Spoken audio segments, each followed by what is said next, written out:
শুভ সকাল বন্ধুরা, কেমন আছেন সবাই? আশা করি ভালো আছেন। সোহিনীস লাইফস্টাইলে আরও একবার আপনাদের স্বাগত। সকাল সকাল উঠে চাটা বসিয়ে দিয়েছিলাম।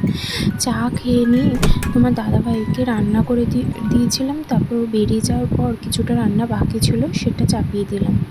আসলে মেয়েদের জীবনটা এরকম, সকাল থেকে উঠে থেকে সারাদিন সংসারে কাজ করতে করতে নিজেদের দিকে খেয়ালই রাখতে পারি না আমরা। কি জানো তো বন্ধুরা, আমি সাধারণ বাড়ির মেয়ে এবং সাধারণ বাড়িরই বউ, তাই নিজের কাজটা নিজেকেই করে নিতে হয়। আর এই সব কাজ যারা নিচু চোখে দেখে তাদেরকে বলি নিজের কাজটা নিজে করে নেওয়াই ভালো।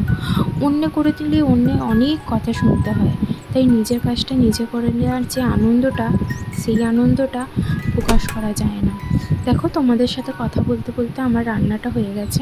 আর রান্না করতে করতে প্রায় অনেকটাই বেলা হয়ে গেছিলো, তাই বাসনপত্র মেজে রান্নাঘর পরিষ্কার করে। চলো বন্ধুরা, আজ আমাদের বাড়িতে কী কী রান্না হয়েছিল তোমাদের সাথে শেয়ার করি। ভাত, ডাল, শাক, তরকারি, ডিমের ঝাল, অনেক কিছু। বেশিটা মাই করে ফেলে, যেহেতু তোমাদের দাদা ভাই খেয়ে দিয়ে সকাল সকাল কাজে বেরোয়, তাই যেটুখানি বাকি থাকে লাস্টে আমি সেগুলো করে চান করতে যাই। তোমাদের সাথে কথা বলতে বলতে আমার অনেকটা বেলা হয়ে গেল দেখো, তাই স্নানটা সেরে পুজোটা করে নিয়েছিলাম। আর দুপুরে তারপর খেয়ে নিয়ে তারপর বিকালবেলা একটু ফল কেটে নিয়েছিলাম। ফল খেয়ে সন্ধেবেলা তোমাদের দাদা ভাইয়ের সাথে আমি বেরিয়েছিলাম একটা কাজের জন্য।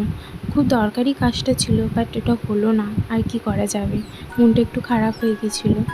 যাক, আমার ব্লগটা এখানেই আমি শেষ করছি। যদি আমার ব্লগটা আপনাদের সবার ভালো লেগে থাকে তাহলে আমার চ্যানেলটা লাইক অ্যান্ড সাবস্ক্রাইব করে দেবেন। বা